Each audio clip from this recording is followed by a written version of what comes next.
dealers in the state of Georgia. Fletcher Oil Company, since 1966, has been supporting local activities and a proud sponsor of community programming on WDTV 13.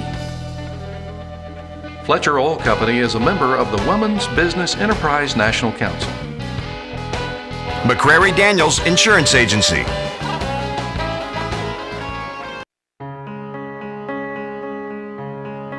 If you want your pizza fixed just right, chances are you'll go to Danny's.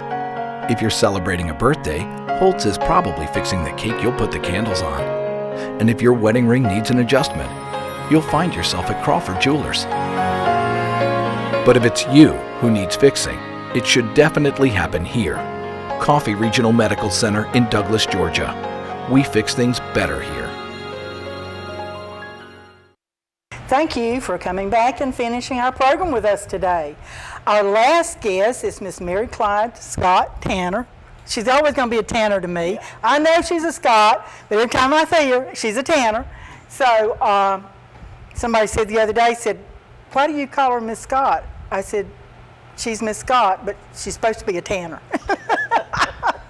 Because when I associate you with the Tanner family, the book especially. So what are you going to talk to us about today? Well, I thought I would tell you about 3 of the buildings in downtown Douglas that are not there anymore. Ooh. Have been torn down or burned down.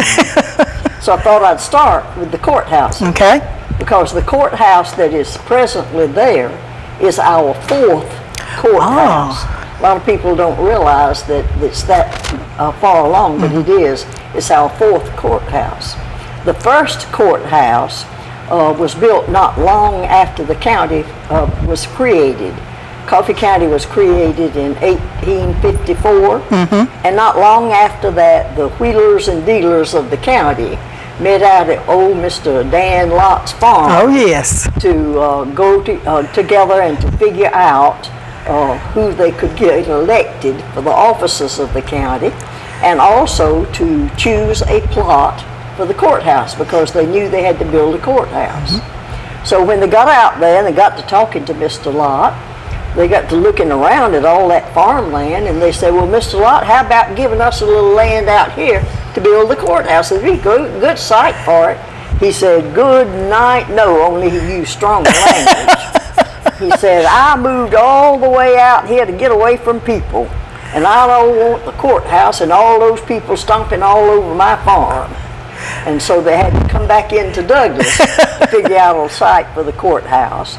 And they were very fortunate in that Mr. James Pearson gave them the land for the courthouse and a good bit of other land as well. Okay.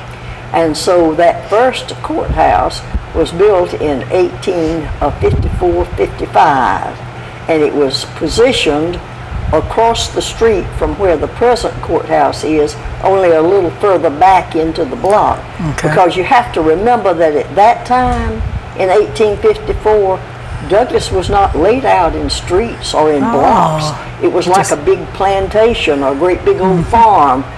The stores and things just went up wherever they wanted to put it. There wasn't any, didn't have to worry about parking. No, there wasn't anybody that had to tell you anything about where to put it. If you bought a piece of land, you just put it wherever you wanted to.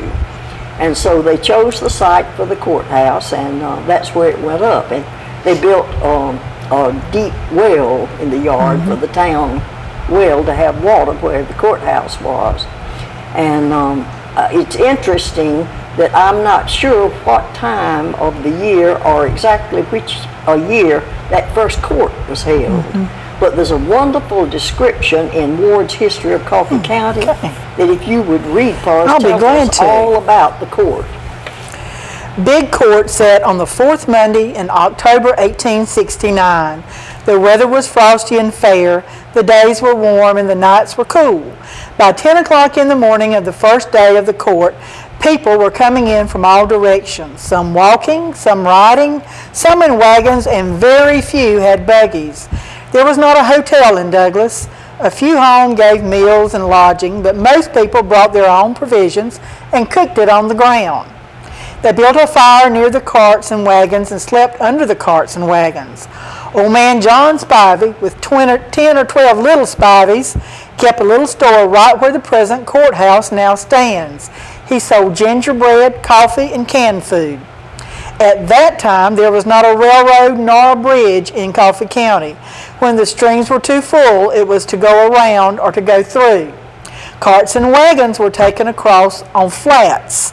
Those on foot cooned over the logs. The principal case to be tried at this term of court was a case of hog stealing. Strange.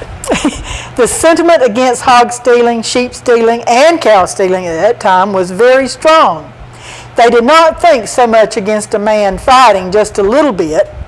In fact, he might cut his neighbor into doll rags, and he would not be despised so much for a crime of that sort as he would for stealing a pig. That says a lot for our ancestors. Isn't that a wonderful description? It was. Before I go any further, I'd like to give credit to Chris Trowell and the wonderful research that he did on all of the history of Coffee County and Douglas, because I've used so much of his work to find what I wanted to. The 1850s map shows the courthouse and a well on what we would now call Peterson, but it was Jacksonville Street back then, but it was further back. It wasn't actually a street at that time, so the courthouse and well was further back. For a long time, that courthouse did what it was supposed to do for the town. They met in it, they had programs in it. The United Methodist Church was organized in that little courthouse, and they met as a church in the courthouse for a long time. Everybody knew that we needed a new courthouse because we didn't have enough room in that little small building. But they didn't do anything about building one until some people and citizens from Broxton began to talk about petitioning to move the county seat Douglas to Broxton. Well, that got Douglas busy, and they decided to build a courthouse. So they built it a little bit west of where the first courthouse was, and that would be across the street from where our courthouse is now. And that one was a wooden courthouse that was 2 stories, but it had windows all the way around the bottom story and the top story. So that made it very unique, and they were very proud of the fact that it was. And that one stood in good use for many, many years. In fact, that one stayed with us until about 1898. That was right after the election, and it burned the night of the election. The Democrats and the Populist Party were at odds with each other, and they had a close election. And old man Lige Tanner was elected for the Populist Party. But that night, the courthouse burned. And so they've always thought that the Democrats burned it up, but the Democrats have denied it. So nobody has ever known whether it was just a happen so or accident, or whether they really did burn it. But anyway, that courthouse burned, and then they built that beautiful red brick Victorian courthouse that I wish we still had. Oh, I love those pictures. It was so beautiful, it really was. And that courthouse had in the tower of it a clock that donged out the hour all day and night long. It was wonderful. And I read in the paper where it said that the dong for the clock weighed 1,000 pounds. And they had trouble lifting it up into the tower. But you can imagine what a sound that would make. All over town. As it hit the metal, you know, that it hit, and sounded really all over town. It was really beautiful. But anyway, that courthouse then stood for quite a long time. I imagine most of us remember that one.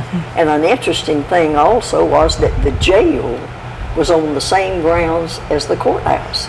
I remember the jail that was over on the corner over there, like across from where the bank is. Yes. It was on that corner of the courthouse. And that jail stayed there for quite a long time. I can't really remember when the jail was torn down or when it was moved. But when it was moved to the upstairs story of the old, another building anyway. But the courthouse served us well for many, many years right there. What do you remember about it, Carol? I don't remember anything except pictures from that old courthouse. even the Dukoff Hotel was still here when I was a child, but living in West Green, I didn't see all that stuff. Yeah. So. Well, we always used to love to go in the old courthouse because it was just so pretty inside and out, had a lot of marble in it and so on. And I know that a lot of the counties preserved their courthouses, the old courthouses, and I do wish that we had been able to do that. Oh, yes. But anyway, they didn't do it. And that beautiful old courthouse burned in November of 1938. And I don't know how the fire started. Nobody has ever seemed to know or whatever. But they did save all of the records from the courthouse. They were able to preserve and save the records. Back then, a lot of the courthouses burned in Georgia, but they weren't able to save the records.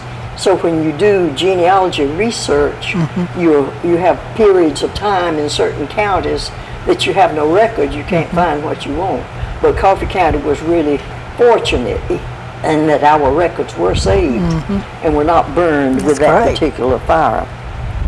So the present courthouse was built in 1940, and then it was renovated in 1991. I remember that. And at the renovation, they tore down some buildings and closed up Tanner Street. Right. So that brings me to the next building I wanted to talk about, which is the Lankford building. Mr. W.C. Lankford built that building. I think it cost about $20,000 Wow. when he built it. And it was on Tanner Street, right back of the courthouse. And in the bottom part of that building, Mr. and Ms. Briggs had a bakery. Ooh. And I can remember going to the bakery and buying things. And they had 3 children, Betty, who went to school with me, and then a son, Ellsworth, and a younger son, Jack. And I don't know what ever happened to the Briggs. I remember that Betty later on moved to Fitzgerald, but that was about all I knew about her. And then also in the bottom part of that Lankford building, Mr. Thompson, who was our school superintendent, E.M. Thompson. he had his offices in that building at one time. I didn't know that. Which nobody probably remembers, or knows. And of course, as we've talked about before, the 3rd story of that building was eventually used for the jail. That's where they moved the jail when they tore the other one down. Moved it up to that 3rd story. And you remember the story about the dog and jumping off the building, not knowing he was up on the top floor. But they used the top roof of the building for the prisoners to walk around and to smoke when they wanted to and so forth. And the sheriff also had living quarters on that 3rd floor of the building. Oh, he had great neighbors, didn't he? He sure did. Now, that building was torn down when the courthouse was renovated. Right. They closed up Tanner Street and tore down that building.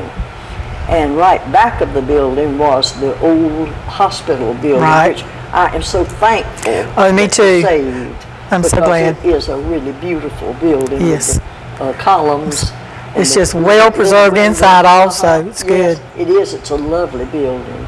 And I am so glad that they preserved that building, were able to save it and didn't tear it down. And the 3rd building I wanted to tell you about was the Dukoff Hotel.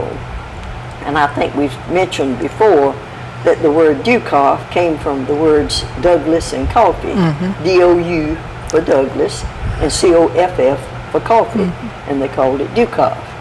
But when it was first built, and I believe it was built in 1907, and when it was first built, it was called the Sweat Tanner Building because Mr. F.L. Sweat, who was the mayor of our town, and Mr. B.H. Tanner, who was a mayor of the town also, they got together and built the building.